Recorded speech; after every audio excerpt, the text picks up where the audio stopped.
Bon, bilan, je vais avoir beaucoup à raconter.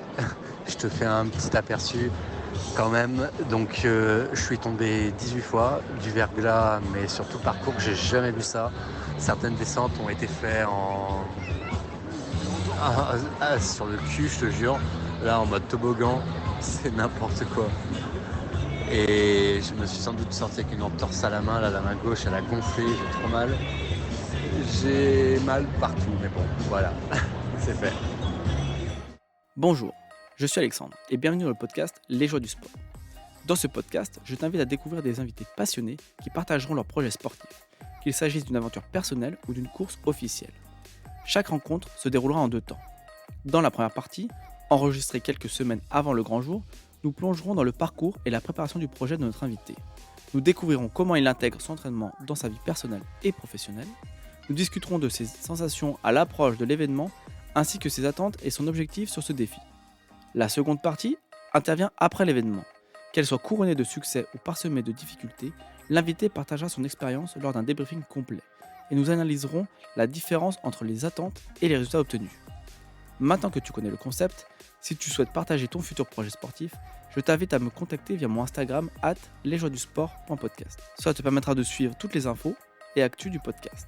Dans ce nouvel épisode, je suis ravi de retrouver Florian Tucci, qui va te partager son récit captivant de la Saint-Élion. Une course unique, un parcours nocturne, des conditions climatiques intenses et épiques. Cette édition a été à la hauteur de sa réputation.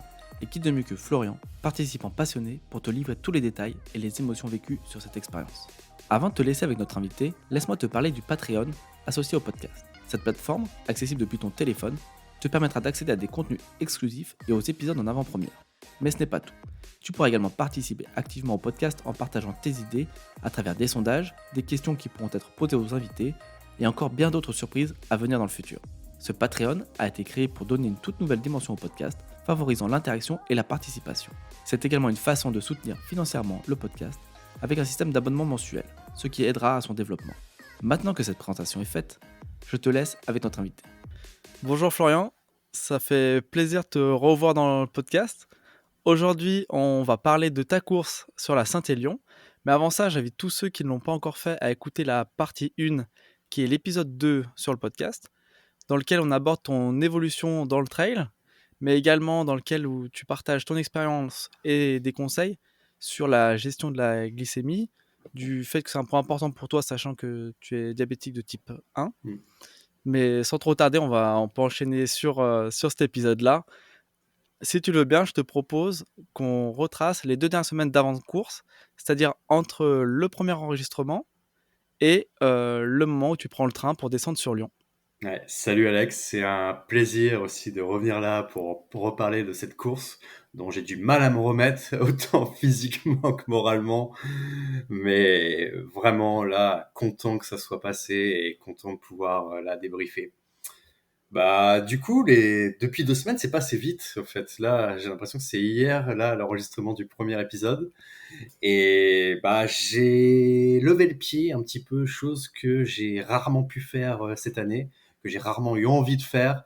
Donc, mais là, physiquement, je sentais au fait que si je ne levais pas le pied avant la course, ce serait compliqué de tenir. Donc, mes dernières séances se sont vraiment résumées à de l'affûtage.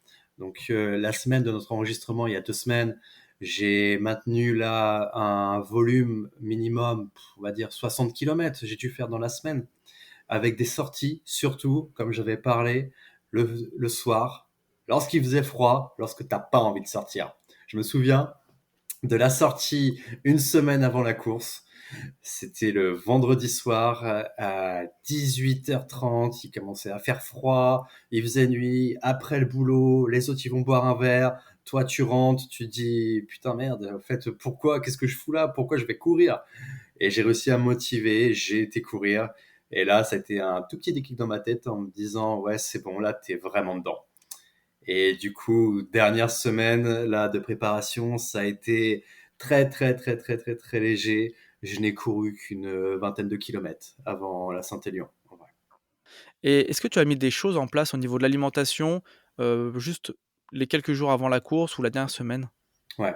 En fait, 3 4 jours avant, là, un gros trail comme ça, je supprime toute fibre de mon alimentation pour, vraiment me préserver de tout problème digestif le jour de la course et pour faciliter, au fait, tout le transit et pour pouvoir faire une course vraiment sans me soucier de l'aspect, vraiment alimentation.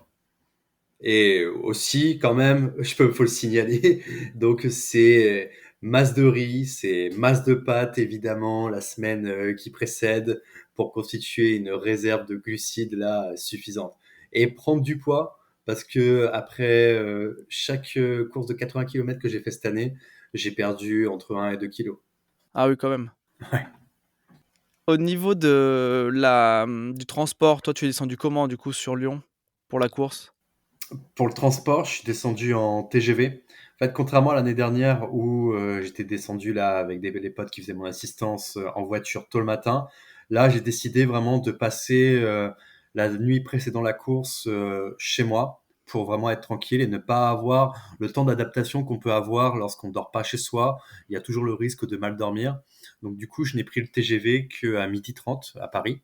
Donc ce qui m'a vraiment permis de passer une matinée vraiment tranquille et de pas me presser, de pas me lever tôt et d'être dans un état plutôt correct et surtout de pouvoir anticiper le départ et de pas avoir aussi la crainte d'avoir des suppressions là de train ou des retards sans pouvoir rebondir. Donc aucun souci à ce niveau-là.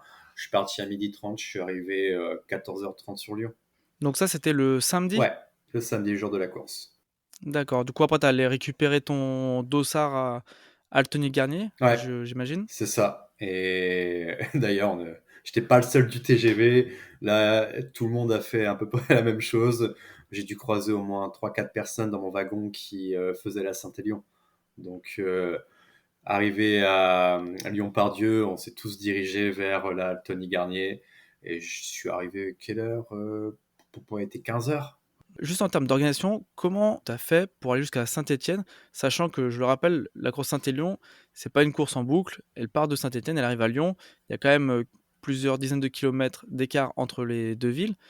Toi, comment tu as fait en fait pour te rendre à Saint-Étienne à ce moment-là? Bah, j'ai pris le format proposé par l'organisation, c'est-à-dire ils mettent en place des navettes qui partent à 500 mètres de la halte Tony Garnier pour rejoindre Saint-Étienne. Donc les navettes étaient au départ de 16 heures et honnêtement, l'organisation, rien à dire. Nickel. Je sais qu'il y a eu des problèmes pour la Saint-Express, des navettes qui sont parties un peu tard, mais pour les navettes là allant à Saint-Étienne, c'était juste parfait. Tu pouvais au fait réservé sur l'organisation sur Internet ta navette, tu payais 15 euros, ouais, j'ai dû payer. Et une fois là, tu récupères un ticket, tu vas à ta navette et tu pars. Honnêtement, là, j'ai dû attendre un quart d'heure peut-être dehors, le temps pour la navette, c'est tout. Ouais, donc c'est vraiment très très peu. Ouais, non, vraiment rien à dire là. Ça te permet d'avoir clé en main, en fait, tu prends ton dossard, après tu patientes un petit peu, tu vas attendre ta navette, tu prends la navette, ça t'emmène à Saint-Étienne. Ouais. Une fois à Saint-Étienne, donc là à 15 heures, ça te fait arriver à Saint-É sur quelle heure? Bah, en fait, du coup, à 15 heures, j'étais à la halle. Et le temps de récupérer le dossard, de rencontrer là les potes de la type 1 running team. Du coup, on est parti de Lyon à 16h, 16h30, entre 16h et 16h30. Après, il y a eu des embouteillages, tout ça pour sortir de Lyon. Du coup, on est arrivé sur Saint-Étienne à 18h. La course étant à minuit, entre 18 heures et minuit, qu'est-ce qui se passe, pour toi?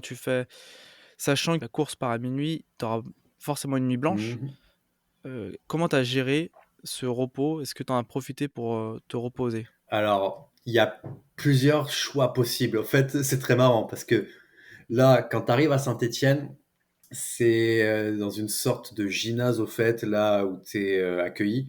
Là, et du coup, tu rentres, tu vois déjà plein de monde avec leur duvet qui choisissent l'option vraiment repos total, avec les boules qui avec les masques et tout. Ça me fait trop rire parce que ouais, je les envie vraiment d'être capable de dormir dans ces conditions-là. Je sais même pas s'ils y arrivent, mais en tout cas, je suis admiratif parce que moi, je ne peux pas. Je ne pouvais vraiment pas. Je savais très bien que je ne pouvais pas emporter de quoi dormir parce que ça aurait été juste impossible. Donc, lorsque je suis arrivé, mon objectif, là, on était deux au fait avec là un camarade de la type un running team. c'était vraiment de se poser tranquille. C'était de s'éviter tout stress. On a pu assister à l'arrivée des coureurs de la Lyon-Saint-Élion entre 18h et 19h. Donc, en fait, les coureurs qui finissaient la première partie là, de leur trail avant de reprendre le départ avec nous pour Lyon. Et notamment, j'ai pu voir l'arrivée de Cascade Verte, donc ce qui a été vraiment assez sympathique. Et du coup, après, vers 19h, on a un camarade de la Type 1 Running Team qui habitait du coup à 5 minutes de l'endroit où on était. Et on a pu aller là-bas. Il nous a gentiment accueillis pour être tranquille, au fait, jusqu'au départ pratiquement. Donc, ouais, effectivement, là, c'était quand même plus sympa que ce gymnase Ouais. rempli de personnes en duvet pour pouvoir se reposer ou en tout cas au moins passer un moment convivial avec ton équipe. Ouais, complètement, complètement. Parce que, en fait, tu t'évites le stress d'avoir du monde autour. Parce que c'est très marrant. On est revenu, il était quelle heure? Il était 22h à peu près. Et entre le moment où on est parti et le moment où on est revenu, mais c'était blindé de monde. Et tu pouvais même plus avancer sans avoir le risque là de marcher sur quelqu'un. Donc, pouvoir rester 2-3 heures, se préparer au chaud, se changer au chaud, c'était juste l'idéal. Vraiment. Ouais, là, c'est vraiment, là, on parle presque d'un petit luxe. Ouais, c'est clair. C'est clair. Et merci à Sylvain encore, vraiment. Du coup, vers quelle heure en fait vous sortez, on va dire en extérieur, en dehors de ce gymnase-là, pour vous mettre sur la ligne de départ? Bah alors, tu as plusieurs là, possibilités. En fait, tu as plusieurs SAS. Tu as le SAS Elite, donc qui a la priorité pour partir. Donc, c'est tous les index là, UTMB qui sont assez élevés. Je sais plus, je me crois que c'est au-dessus de 700, bref. Et tu as les coureurs de la Lyon-Saint-Élion. Ensuite, tu as le SAS Perf. Et ensuite, tu as le SAS de tous les autres coureurs. Donc, le SAS Perf, il a ouvert un tout petit peu plus tôt. Donc, nous, le SAS, on va dire des coureurs lambda, sans utiliser le terme de façon péjorative, on est sorti dehors, il était 22h45. Après, tout le monde n'est pas sorti dehors. Tout le monde n'est pas sorti dehors parce qu'au fait, tu as donc déjà beaucoup de monde à l'extérieur et tu as quand même 7000 personnes à faire partir. Donc moi, j'étais bien devant, mais je me suis arrêté vraiment au bout de la rue, là où était donné le départ. Donc j'étais pas parmi les premiers, pas parmi les derniers, mais j'étais assez loin. Mais je me suis retrouvé dehors à 22h45. Et j'ai vu en tout cas sur les réseaux qui vous auront au niveau de l'organisation, que vous avez un petit spectacle de drone. Comment tu as trouvé ce moment? Très sympa, très sympathique. Donc c'est bien parce que ça a permis d'oublier la douleur qu'on ressentait à cause du froid. Donc c'était vraiment sympa, c'était une nouveauté je crois là qu'ils ont mis en place. C'était sympathique mais un peu long en fait. Au bout d'un moment, tu as juste envie d'une chose, c'est de partir. C'est juste de partir, de prendre le départ, de te réchauffer parce que ça fait déjà 3 quarts d'heure que tu attends dehors, sachant que les coureurs là des SAS là en fait parmi lesquels j'étais, on est parti qu'à partir de 23h45. Et sachant que j'étais dans la troisième vague, je ne suis parti qu'à minuit 10. Donc, au final, j'ai attendu pratiquement 1h30 dehors. Donc, autant dire que le spectacle, c'était sympa, mais j'étais pressé de partir. Avant ce départ pour la Saint-Élion, comment tu te sentais toi au niveau, enfin quelle était ta sensation physique et mentale sur cette ligne de départ? Alors, sensation physique, j'étais bien depuis l'après-midi. En vrai, le matin, je me sentais pas au top physiquement. Je sais pas, la fatigue accumulée de l'année, sans doute, où j'essaie quand même de me rappeler que c'est ma première année à un niveau comme ça.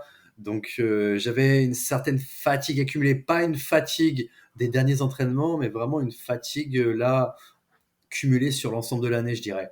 Moralement, ça allait. Moralement, j'étais vraiment là dans des conditions pour faire au maximum. Je voulais vraiment me faire plaisir, je voulais en découdre, je voulais faire un temps. Je visais, là je peux le dire maintenant, de faire un sub 10 heures dans l'idéal et 9 heures au mieux. Donc ça, c'était l'objectif dont tu voulais pas parler en partie 1, c'est bien ça? Ouais, exactement. D'accord. Bon, maintenant qu'on a toutes les infos, écoute, top départ. Moi, je te laisse, nous raconter ta course. Alors, le départ, donc je suis parti à minuit 10, du coup, au moment de la troisième vague. Et le départ a été donné assez vite. Les premiers kilomètres, j'étais parti dans un objectif de les faire entre 5 minutes et 5 minutes 30 au kilo, donc chose que j'ai réussi à faire. Donc, globalement, les 10 premiers kilomètres, j'ai fait du 5 minutes 20 au kilomètre. Donc tout s'est bien passé, très bonnes conditions, c'est que du bitume principalement, le temps de sortir de Saint-Étienne.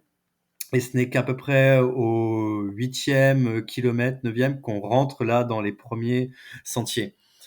Donc tout se passe bien et arrivé jusqu'au 15e kilomètre, donc nickel, rien à dire.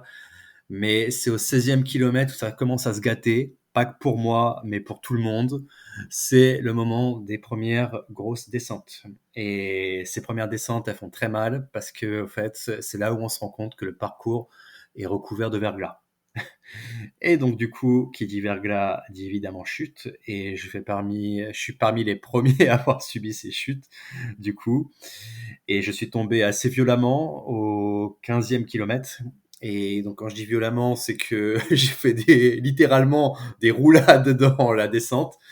Et mon portable en a subi les conséquences parce que, en fait, du coup, il s'est littéralement éteint.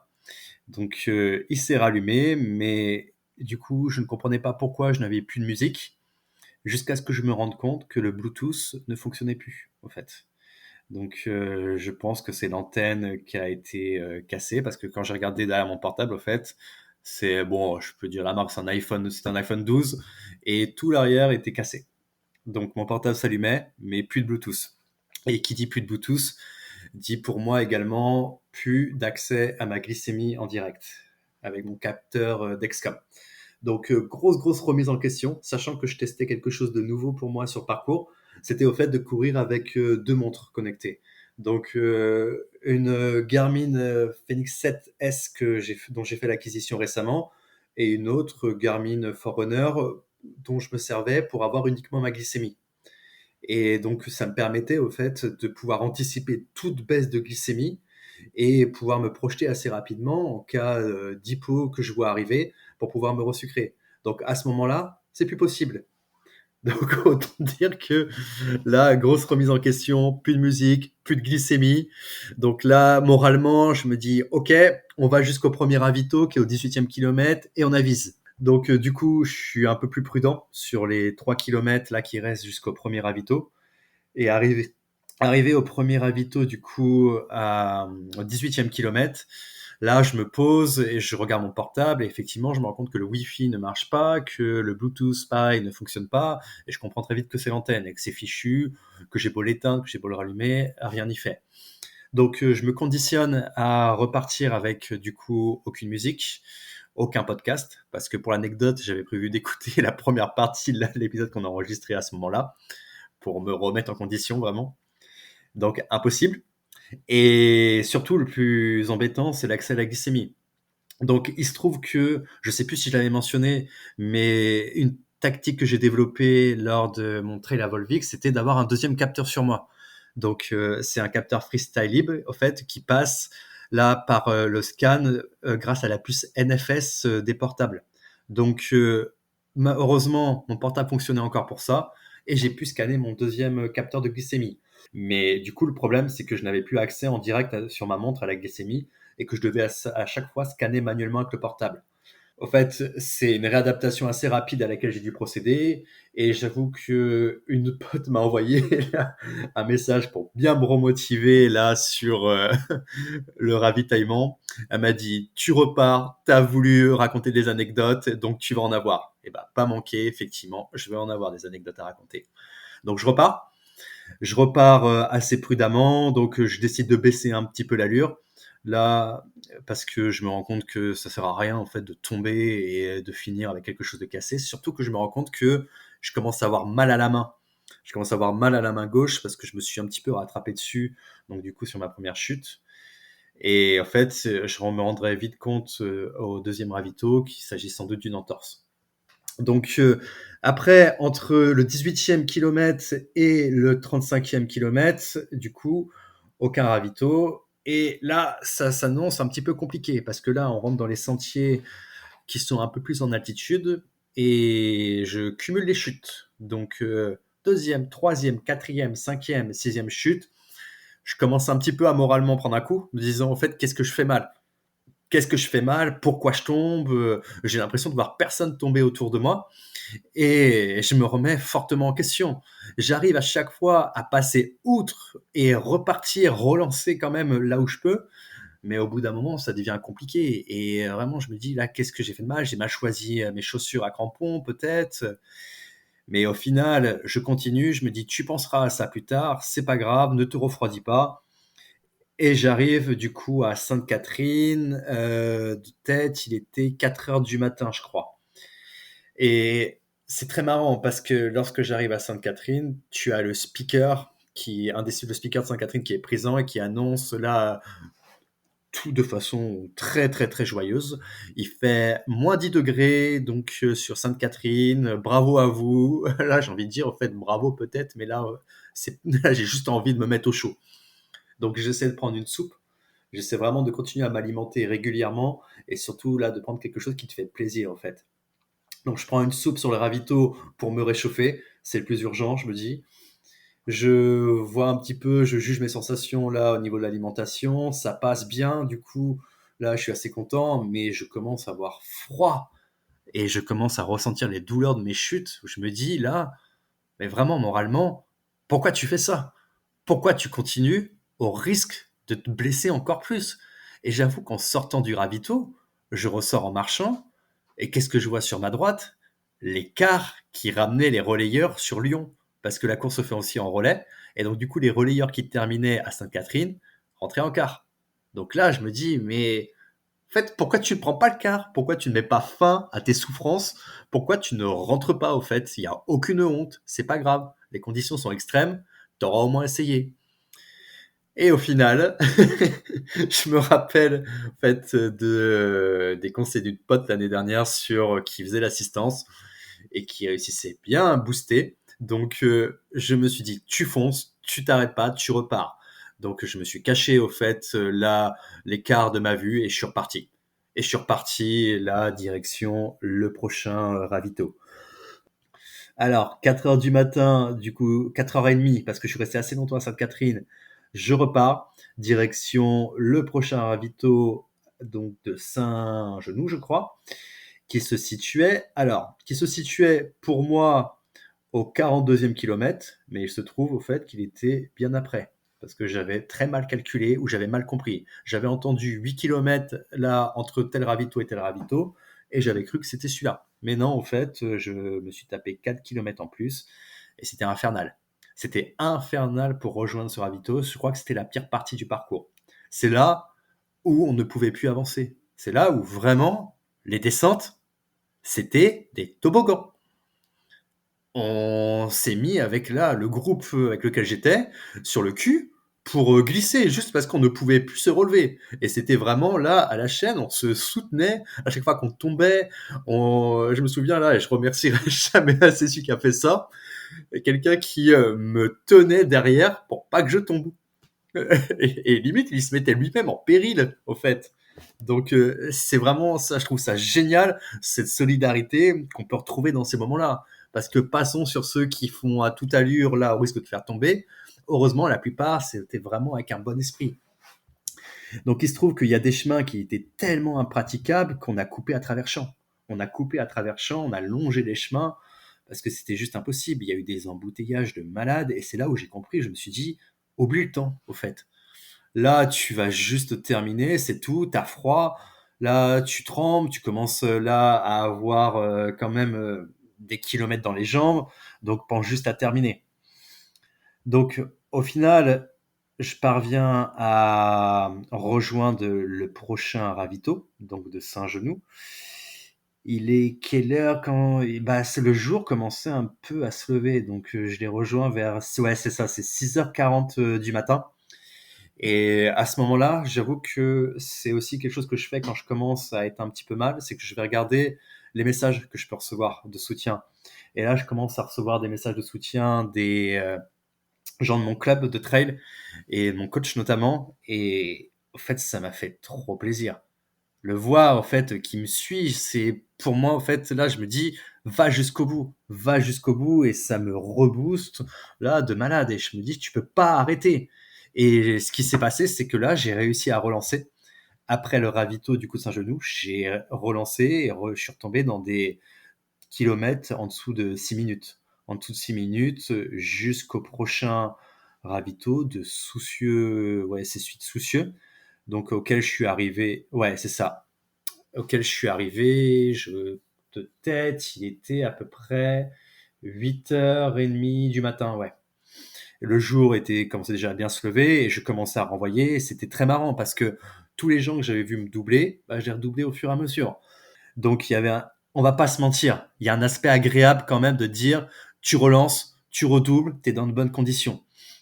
Donc c'est très marrant parce que à ce moment-là, je fais une faute aussi, je pense, c'est que je commence à moins m'alimenter. Je pense à finir vite et j'en oublie un petit peu l'essentiel.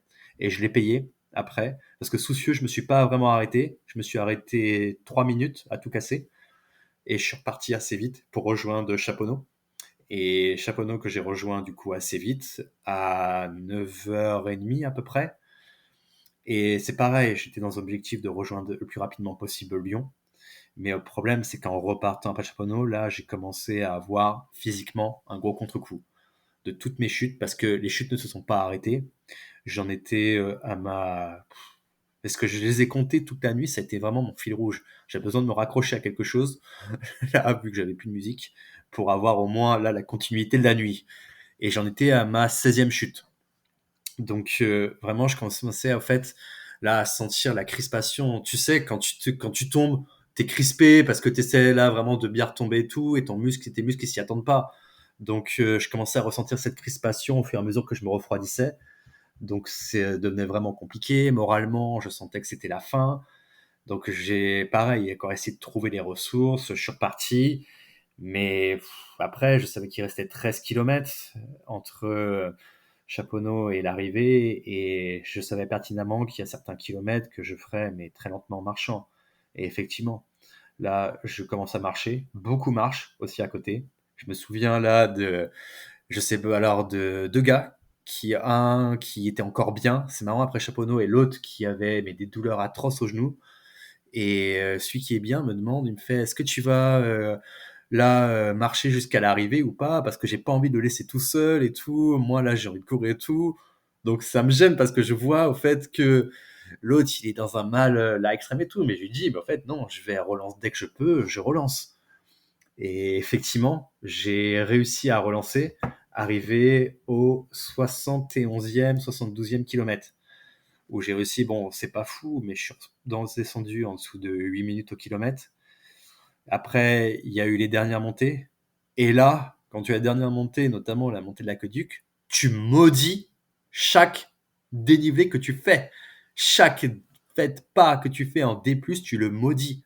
Tellement tu as envie d'en terminer. Tellement que tu es au bout. Tellement que moralement, tu as subi toute la nuit. Là, tu as juste envie d'arriver à la halle. Tu visualises la halle. Et c'est ce que je voyais. Je visualisais l'arrivée en me disant va jusqu'au bout, va jusqu'au bout. Maintenant, là, c'est bon, t'y es.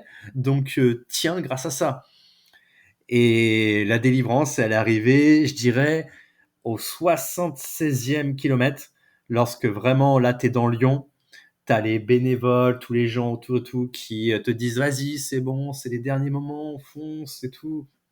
Donc, ça te met vraiment dans des conditions optimales. Je sentais que j'étais en hypo, je sentais que là, je pouvais plus rien manger, rien boire. Mais là, tu vas chercher des ressources insoupçonnées.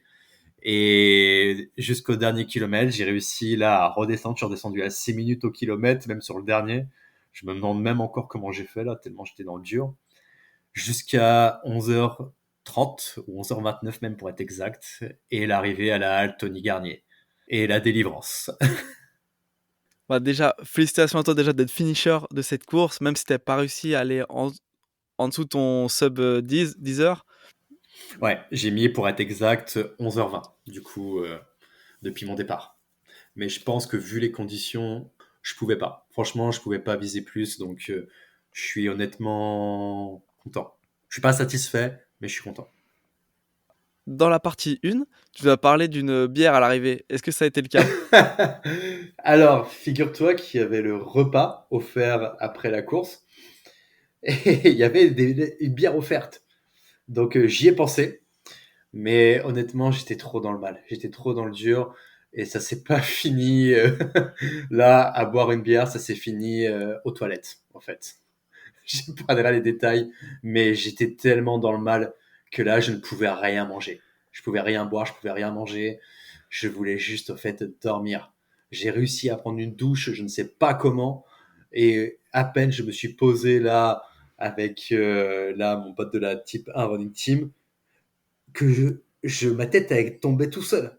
Vraiment là, il y a toute la fatigue accumulée qui revenait mais de façon violente et je me demande comment j'ai réussi à rester éveillé. C'était horrible parce que il était dans un meilleur état que moi, je trouve, et il me parlait et j'arrivais pas à réagir. Et je m'en voulais, vraiment, je me disais, mais waouh, t'es un déchet là.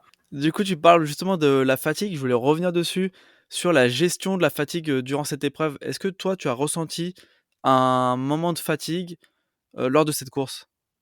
Eh bien, pas pendant la course. Pas pendant la course. À aucun moment de la course, j'ai ressenti là la fatigue physique, pour être honnête. J'ai ressenti de la fatigue morale, je l'ai dit, mais à aucun moment j'ai ressenti la fatigue vraiment là de la nuit blanche. En vrai, je suis satisfait de ma gestion là du sommeil. Je savais pertinemment que essayer de dormir avant, je n'y arriverais pas. T'es trop excité au fait à l'idée de prendre le départ. Et du coup, non, ça s'est bien passé au niveau de la gestion de la fatigue. Après coup, ça a été une autre histoire, mais pendant la course, vraiment, j'ai pas, à aucun moment j'ai eu envie de me poser et de dormir. Pour revenir sur le microclimat de la Saint-Élion, cette année secrue 2023, comment tu l'as trouvé? Eh bien, moi, j'ai qu'une maigre expérience, mais si je dois comparer par rapport à l'année dernière, j'ai préféré les conditions de l'année dernière. On va prendre pour un fou peut-être, parce qu'il pleuvait, il y avait la neige fondue, mais j'ai l'impression que j'étais moins touché par le froid. Là, le ressenti de moins 10 degrés a été très violent, a été vraiment très violent, et surtout le verglas. Le verglas, ça a pourri une grande partie de la course de beaucoup de monde. Et en fait, tu prends pas de plaisir à dépenser l'énergie à faire attention où tu vas toute la nuit.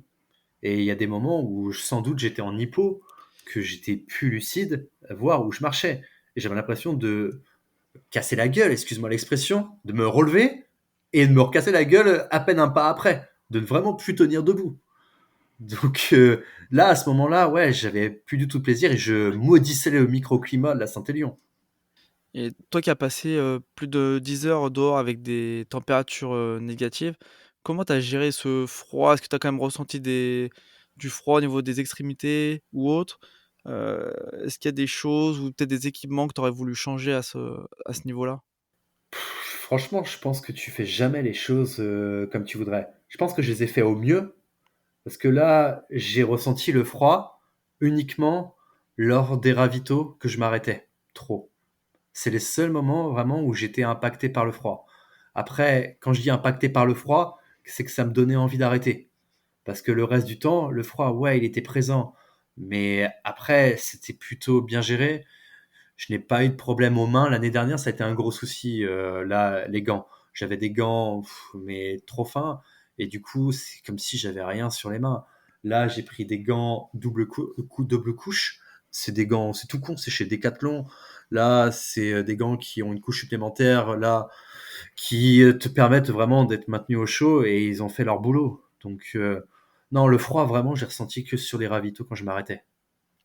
Pour revenir aussi sur ta première chute vers le kilomètre 18, comme tu l'as dit au début de ta course. Là, à ce moment-là, tu casses ton téléphone, mais du coup, tu as plus de gestion de glycémie. Tu es obligé de le faire via, ton téléphone, mais en scannant une puce. Ce procédé, tu t'es mis un protocole de se dire, tous les temps de temps, je scanne ma puce ou autre, ou tu l'as fait au feeling? Comment s'est passée, en fait, cette gestion? Ah, la question piège. Dans l'idéal, ouais, c'est ce que j'aurais dû faire. C'est là, tu pointes du doigt le bon truc, c'est que j'aurais dû, au fait, me mettre un protocole, être assez lucide pour me dire, là, tu scannes ta puce, là, enfin, tu scannes ton capteur à tant d'intervalle. Mais je l'ai pas tenu. Je l'ai scanné. Je dirais, allez, En tout, 6 fois sur les 10 heures. C'est pas assez. C'est pas assez et ça m'a pas permis d'éviter certaines hippos. Et j'ai fait vraiment au feeling la plupart de la course. Parce que j'avais fait vraiment des moments, j'avais peur de sortir mon portable. Ouais, tellement je tenais pas. Et du coup, j'avançais en me disant je fais au feeling, je me resucre comme j'ai l'habitude de faire.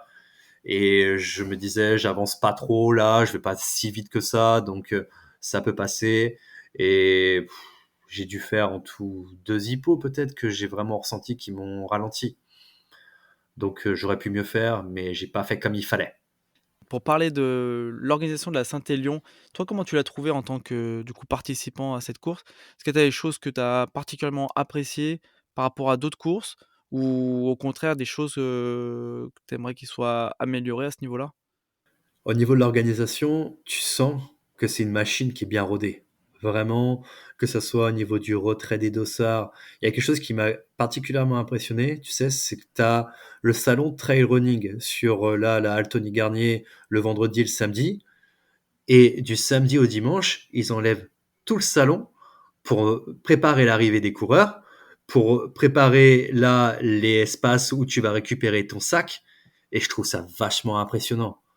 Il y a 1000 bénévoles et tu sens vraiment en fait que rien n'est laissé au hasard.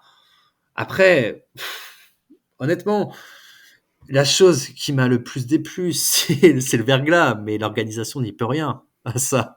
Donc, non, j'ai rien à dire par rapport à l'organisation. Je sais que là, ceux qui ont fait les versions de la Sainte Express, de la Sainte Sprint, ont peut-être quelque chose à dire vis-à-vis des cas. Mais personnellement, j'ai rien à dire là au niveau de l'organisation de la course. Et le parcours, bon, mis à part, ce problème de verglas qui est lié à ce fameux microclimat, le parcours en lui-même, tu as trouvé comment en termes de portions? De route, sentier? Alors paysage, bon, sur la première partie, je pense pas que tu vois grand-chose, du fait que ça se passe de nuit. Mais toi, comment tu l'as ressenti ce parcours? Comment tu l'as apprécié? Bah écoute, effectivement, tu peux pas trop voir là de nuit, mais tu apprécies. En fait, tu y vas pour ça un petit peu. Tu y vas pour des moments où tu es un petit peu en altitude, tu te retournes et tu vois le balai de frontal. Et là, tu te dis, ouais, ok, je suis là pour ça. En fait, je suis là pour ce spectacle qui est unique, vraiment, là, dans la discipline. Et le parcours, tu as après un bon équilibre. Après, c'est à titre personnel que je dis ça, entre les sentiers, entre la route. J'ai, en fait, les moments où tu veux retourner sur la route, bah, tu as la route qui arrive. Les moments où tu as envie de sentier, tu as le sentier qui arrive. Donc, je suis plutôt satisfait. Vraiment, là, de la proportion entre route et sentier. Et après, au niveau du dénivelé, peut-être une accumulation de petites montées. Tu as envie de te taper une grosse montée et de te dire, tu bouffes du dénive, peut-être, et éviter une succession de petites montées. C'est peut-être la seule chose. Bon, après là, si tu commences à te mettre des descentes de 600 mètres de dénivelé négatif, là, ça aurait été Ouais, non, là, vu les conditions, non, c'est clair. problématique, hein. Mais bon, ça, c'est pas tout. Le verglas, c'est quand même bon là, c'est vrai que cette année, c'était quand même des conditions vraiment particulières, encore plus que d'habitude, du fait qu'il y a eu beaucoup d'enneigement et une température vraiment très basse qui a fait que le sentier plus le passage d'Iquartus, c'est vrai que ça dame et après ça reste glacé derrière, neige dure, et tout ça rend le parcours, a rendu le parcours très glissant. Non, c'est clair. Et anecdote très marrante aussi, c'est en fait, tu sais, j'avais là une poche à eau dans laquelle j'avais mis notamment une préparation Lanac pour les électrolytes et le tuyau a gelé. Donc je ne pouvais plus au fait boire. Donc je me suis retrouvé un petit peu dans la merde et j'ai dû au fait composer avec mes 2 flasques uniquement que j'avais et bien gérer et bien les remplir à chaque ravito. Effectivement, c'est pas un détail à négliger. Ouais, bah, de toute façon, j'étais plus à ça près. Tellement il s'est passé de choses et que là, en fait, c'est très marrant, mais tu mets en place une priorité, là, des problèmes. C'est la première, quand j'ai pu fonctionner de façon rationnelle, j'ai mis en place une priorité des problèmes pour voir lesquels étaient plus urgents de régler. De là pour cette course, là on est, donc on est le j'ai oublié de le préciser en début d'épisode, on est le 5 décembre. Heu, Au niveau de ta récupération, là, tu te sens comment actuellement? Waouh, je me sens déjà mieux que je l'étais hier et avant-hier. Hier, la reprise du boulot a été dure. Vraiment, je me suis endormi en salle des profs. C'était très marrant la scène. Je me suis endormi en début de récré, je me suis réveillé en fin de récré et j'ai bien récupéré aujourd'hui. La fatigue, c'est bon, c'est passé. Je dirais que là, il me reste des courbatures un petit peu au niveau des bras, mais c'est dû à la crispation lors des chutes, mais c'est surtout ma main. Surtout ma main et l'entorse que j'ai eue qui, on va dire, va perdurer encore un petit peu. Et pour cette année, niveau course, du coup, c'est fini 2023? Si tu parlais d'une petite course peut-être encore en fin d'année ou autre. Là, c'est peut-être encore trop tôt pour le dire. Peut-être que demain, tu auras changé d'avis, mais au jour d'aujourd'hui, tu le sens comment, 2023? Faut jamais dire jamais. Plus de dossard, c'est clair. Mais il y a en fait un truc que j'ai pas réussi à aller au bout cette année. C'est le seul abandon que j'ai fait. Et ça me tient à cœur d'aller jusqu'au bout. C'est ton projet off dont tu nous avais parlé, dans la partie 1? Exactement. Qui est de relier 2 villes. Alors je sais plus, tu partais de chez toi, il me semble, jusqu'à, une ville où tu avais de la famille, si je me trompe pas. C'est ça, jusqu'à la ville de Sens. Et ça, c'était combien de kilomètres? Sur le tracé que je me suis fait, c'est 110, 115 km. Donc j'avoue qu'il y a une tentation qui est là. J'attends de voir mon évolution physique parce que je me suis quand même promis une semaine de pause complète pour récupérer, pour vraiment là couper autant physiquement que moralement. Mais dans un coin de ma tête, j'ai quand même ce petit projet, même si je dois le faire très lentement, qui m'appelle un petit peu. Et je vais pas en avoir beaucoup de créneaux pour le faire. Non, le créneau est 2023 et ça commence à se raccourcir, hein. Ouais, voilà. Et 2024 s'annonce chargé. Justement, voilà, tu parles de 2024, je voulais arriver là, ça tombe bien. Heu, qu'est-ce que toi, tu t'es prévu pour, 2024? Est-ce que tu as est-ce que tu as des courses déjà de prévues ou des objectifs en tout cas définis? Alors, mon calendrier de course est prêt, on va dire, à 99%, que bah, je le publierai à la fin de l'année, quand je serai vraiment sûr. Mais disons que j'ai un objectif majeur, qui est donc l'objectif de tout trailer digne de ce nom, c'est la Diagonale des Fous. Ça pour, 2024 du coup? Ce serait Pour 2024. le but d'y participer? C'est le but, effectivement, déjà de pouvoir y participer. Au fait, pour expliquer très rapidement, c'est la Type 1 Running Team qui monte un projet d'envoyer des trailers donc, du coup, sur la Diagonale des Fous, soit pour faire le Grand Raid, soit pour faire le Bourbon ou même la Mascareigne. Et du coup, j'ai tout de suite été tenté par l'idée de ce projet. Maintenant, c'est un projet qui demande quand même beaucoup d'investissement. C'est un projet qui demande des financements. Et d'ailleurs, l'association est en recherche là active de financement pour pouvoir envoyer tous ces trailers. Ça demande une couverture médiatique également. Donc, c'est beaucoup, beaucoup, beaucoup d'investissement.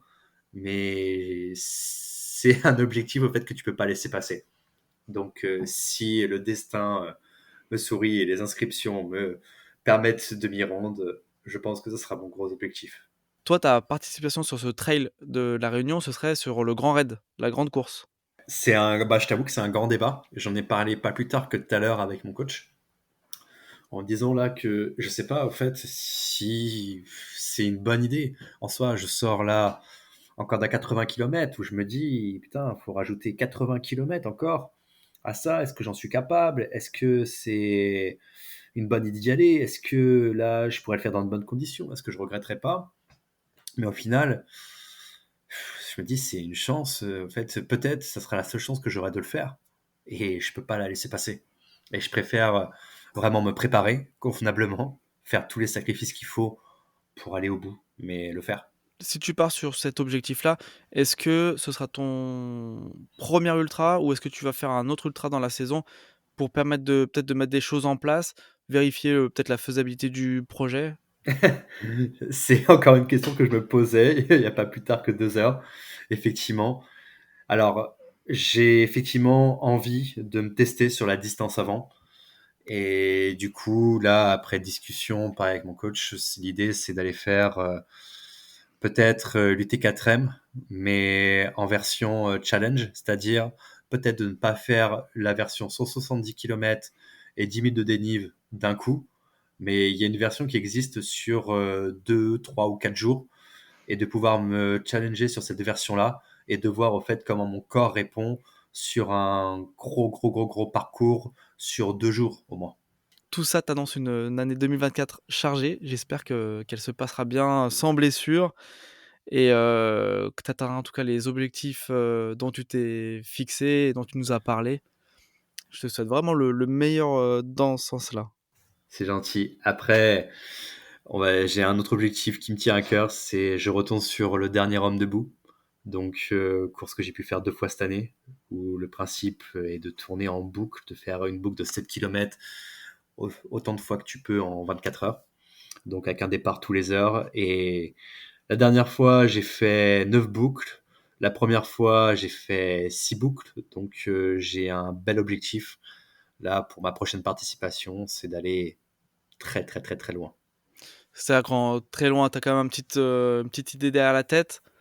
En tout cas, sûrement faire plus que ce que tu as eu fait par le passé. J'ai une petite idée, effectivement. J'avoue que passer la nuit est une idée qui me botte pas mal. Donc, départ donné à 12 heures le samedi et pouvoir aller jusqu'au dimanche matin, l'idée, elle me plaît bien. D'accord, c'est noté. Bon, de toute façon, maintenant, il n'y a plus besoin d'avoir de superstition parce que vu que l'autre fois, tu n'as pas voulu nous parler du sub 10 heures. Et finalement, bon, donc C'est bon, le sort est levé, là. Je peux en parler en le toute sang, liberté. il n'existe plus maintenant. Maintenant, tu peux pleinement assumer tes objectifs. J'assume pleinement. Mais en tout cas, bon, il n'y a pas de. Je dis ça en toute amitié et plaisanterie. Moi, ce que je respecte énormément, le fait, en tout cas, que tu aies participé à cette Saint-Élion, que tu sois finisher et que même si ton objectif, tu n'as pas voulu me dévoiler par superstition du sub 10 heures et que tu fais un peu plus, faut savoir que c'est largement respectable. Il n'y a pas de mauvaise performance en soi. L'important, c'est quand même de s'aligner sur la ligne de départ et de participer à une course. Ça sera toujours mieux que de rester chez soi. Ouais, c'est sûr. C'est sûr que on l'oublie des fois, mais juste, on est là pour prendre du plaisir. On n'est pas là pour faire un chrono. On n'est pas là pour gagner la moindre petite place. Et c'est vrai que ça, tu y repenses des fois trop tard. Donc ouais, je te rejoins carrément. C'est vrai que oui, c'est que bon, si un jour je reçois quelqu'un qui joue le top 5, bon, c'est sûr, le discours sera pas forcément le même parce que lui, c'est qu'entre C'est clair. 5e ou 6e, pour lui, c'est peut-être pas la même finalité derrière. Mais c'est vrai que l'important, c'est d'avoir des objectifs pour se donner surtout un axe pour l'entraînement, pour savoir où on veut aller. Et voilà, la plupart des gens, en tout cas moi y compris, avancent mieux en tout cas avec un objectif en tête. Mais c'est sûr que bon, là quand on voit des conditions et tout, tu as eu bien raison de pas forcément te dire le sub 10 heures, il va passer coûte que coûte, couper, bon, si tu l'as fait un petit peu sur la fin, mais couper l'alimentation, couper l'hydratation, oublier pas mal de points et finir en fait finalement dans le quart au 35e kilomètre. Euh, c'était Ta décision a été bien meilleure que le schéma que je viens d'énoncer. Ouais, non, c'est clair. T'as raison. Et juste pour revenir d'ailleurs sur cette idée qui traverse un petit peu la tête au 35e kilomètre, enfin, est-ce que tu pourrais revenir sur ce qui t'a fait vraiment rester dans la course? Bah, écoute, je dis, il y a deux choses. En fait, l'année dernière, le départ était donné bah là, de la ville en question où j'étais au ravito de Sainte-Catherine, au 35e kilomètre.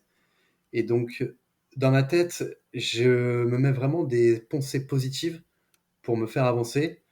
Et j'ai repensé à l'année dernière, j'ai repensé à mon sentiment de l'année dernière au départ de cette course, l'état d'esprit dans lequel j'étais, qui était très positif. J'ai repensé là à ce que j'ai vécu avec mes potes qui m'avaient accompagné, là à toute la motivation qui m'avait apporté. Et je me suis dit, tu connais le reste. le parcours, tu le connais. Maintenant, tu sais à quoi t'attendre. Donc, vas-y, au fait, t'arrêtes pas.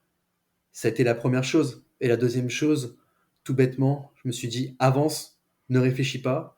Comme ça, tu t'éloignes d'écart. Et plus tu t'éloignes, moins tu auras envie d'y revenir. C'est vrai que une fois que t'es parti, des fois le demi-tour est plus compliqué que, que Ouais. continuer jusqu'au prochain ravito. Et tu sais, c'est marrant parce que j'en ai vu justement deux personnes qui faisaient demi-tour. Même pas 1 kilomètre après ce ravito-là. Ah, donc eux, ils sont repartis dans le quart, Ouais, ceux-là. ouais. Après, peut-être c'était sur blessure ou autre, mais en tout cas, ça m'a fait vraiment. J'ai pris la bonne décision, continue d'avancer. Bon, en tout cas, bravo encore à toi. On arrive Merci, sur c'est la sympa. fin de cet épisode. Est-ce que tu as un message que tu aimerais faire passer sur, que ce soit sur la course, sur la pratique du sport en général? Écoute, c'est ta carte blanche. Bah écoute, juste peut-être là, partager là un sentiment qui peut être trompeur. Faites attention, vraiment. Lorsqu'on fait la Saint-Élion, la première chose que l'on se dit après, c'est plus jamais. Et en fait, ce sentiment, il ne dure qu'un certain temps. Parce que très vite, on en vient à se dire pourquoi pas, et après, on se retrouve face à l'inscription. Voilà, donc attention à ce schéma, parce que lorsque l'on rentre dedans, c'est vraiment très très très difficile d'en ressortir. Et après, sur le sport de façon générale, là, tu sais que ça me tient à cœur, mais vraiment, là, juste vraiment faire passer un message que le diabète et même là, une maladie n'est pas une contrainte à la pratique du sport de haut niveau. Et vraiment, je m'évertue et j'irai jusqu'au bout de mon idée, c'est de pouvoir aller le plus haut possible pour montrer que tu peux être diabétique, tu peux avoir des contraintes supplémentaires, mais tu peux pratiquer à haut niveau quelque chose quand même. Bah, merci à toi et puis, je te je manquerai pas de te suivre en tout cas sur les réseaux et puis de partager tes prochaines courses jusqu'à possiblement du coup 2024, ce grand raid à La Réunion. Bah avec plaisir, merci encore à toi. Passez un super moment de partage. J'espère que cet épisode t'a plu. Si c'est le cas, n'hésite pas à le partager avec tes proches et à donner ton avis en laissant une note sur ta plateforme d'écoute. Cela contribuera à augmenter la visibilité du podcast et à avoir des invités toujours plus incroyables. Et pour ne rien manquer des prochains épisodes, je t'invite à t'abonner au podcast. Et nous, on se retrouve très bientôt pour une nouvelle aventure.